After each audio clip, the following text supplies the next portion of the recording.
Just last week, 28 Years Later was released in theaters and has already made over $100 million, certified fresh on Rotten Tomatoes, and is the talk of the film industry.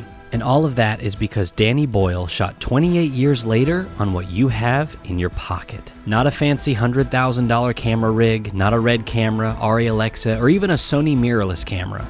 I mean a literal iPhone 15 Pro Max. That's right, the movie 28 Years Later, a sequel to 28 Days Later and 28 Weeks Later, films that helped redefine zombie cinema, was shot on what you carry in your pocket every single day. So why did Danny Boyle choose to shoot 28 Years Later on an iPhone? And more importantly, what does this mean for the future of filmmaking? Let's dive in. Yes, it's true, 28 Years Later was shot on an iPhone. But it wasn't just used as a gimmick, he used it to enhance the story. It allowed us to be very light in our footprints in areas of the country that we wanted to suggest hadn't been touched for 28 years. The normal equipment level is going to make a big footprint. In other words, the iPhone wasn't a compromise, it was the exact tool he needed to stay authentic to the world of the story.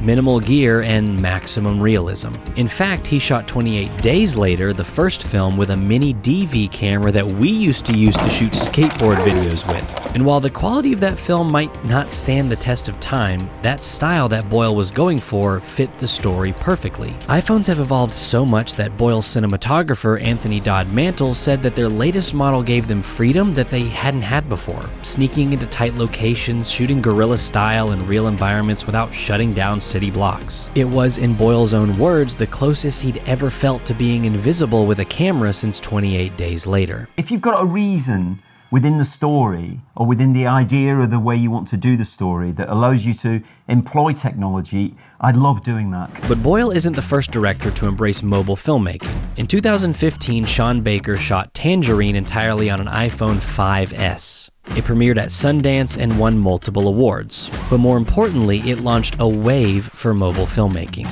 Steven Soderbergh, who's an Academy Award-winning director, joined the movement with Unsane and High Flying Bird, using the iPhone to shoot 2 full features. Soderbergh didn't even use crazy rigs or expensive setups, but literally holding an iPhone and sitting in a wheelchair. And his reason was just creative freedom. Those films were critically acclaimed and even made money at the box office. Even professional music videos are being shot on iPhones. Olivia Rodrigo's Get Him Back was shot entirely on an iPhone 15, and The Weeknd's Dancing in the Flames was shot on an iPhone 16. And now with Boyle, we see that mobile filmmaking isn't just for the underground, but it's mainstream.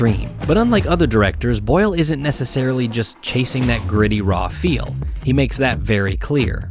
So it was more that rather than the grittiness, say, of the first film, Yeah. which was more to do with almost like recovered footage, found footage. Yeah. This time, the iPhone is being used not for found footage realism, but to show nature's rebirth in wide cinematic scope and to make it feel like it was something you would find in that story. So it feels like it's something that's come from the place that the story is about. iPhones today can shoot in 4K, ProRes, and Apple Log. They offer manual controls, stabilization, cinematic lenses, and accessories, and paired with apps like Blackmagic Camera, it's a filmmaker's playground. In fact, Boyle even embraced that potential. The technology is in everybody's pockets, and I like that democratizing of the experience. It has a superb quality for cinema. That statement right there, that might be the most important takeaway. We're no longer in an era where cinema belongs only to those who can afford Reds and Alexas. It's in your hand, literally. There was a time when wanting to shoot something on a mobile phone would have gotten you laughed at, or at least dismissed as just an amateur. But not anymore. Major directors, studios, and festivals are taking mobile filmmaking seriously, and more importantly, so are audiences. We're entering a world where the tool no longer defines the filmmaker. Your eye, your vision, and your voice, that's what sets you apart. The iPhone just happens to be the easiest, fastest, and most powerful tool to help you get there. So why does this matter? This matters because for the first time ever, the gear gap is finally closing. Mobile filmmaking used to be looked down upon, and now it's no longer taboo but is something being used in Hollywood. Not as a gimmick, but as a legitimate filmmaking camera. The tools are accessible, but Boyle reminds us that Ultimately, although it's great talking to people about technology and stuff like that, none of that matters. You get lost in the story. That's what our job is. And that's exactly it. When this movie was released, I read and watched countless film reviews and reactions to the film to see what people said about the iPhone. And to my surprise, nobody even mentioned it. People said they loved the acting, or maybe they didn't like this scene, or they really liked the story arc, but not one person said that the film looked like something shot on an iPhone. It's not about the camera, it's about the skills behind the camera. The iPhone doesn't tell the story for you, but it removes barriers. It frees you to capture moments, sneak into places you couldn't otherwise go, and embrace just being spontaneous. And as Boyle put it, you can take risks so long as your actors and story are strong enough to carry those risks. So what does this mean for the future? Well, it means that we're heading into a new age, one where the lines between amateur and professional filmmaking are starting to blur. With this film, Boyle isn't just making a movie, he's making a statement. He's saying that you no longer need permission, you just need story, some guts, and maybe an iPhone. Danny Boyle's 28 Years Later is the highest profile iPhone film ever made. But more importantly, it's a call to action. The camera is just a tool. The magic is in the story. So if you're watching this and you've got an idea in your head and a phone in your hand, then go outside and start filming.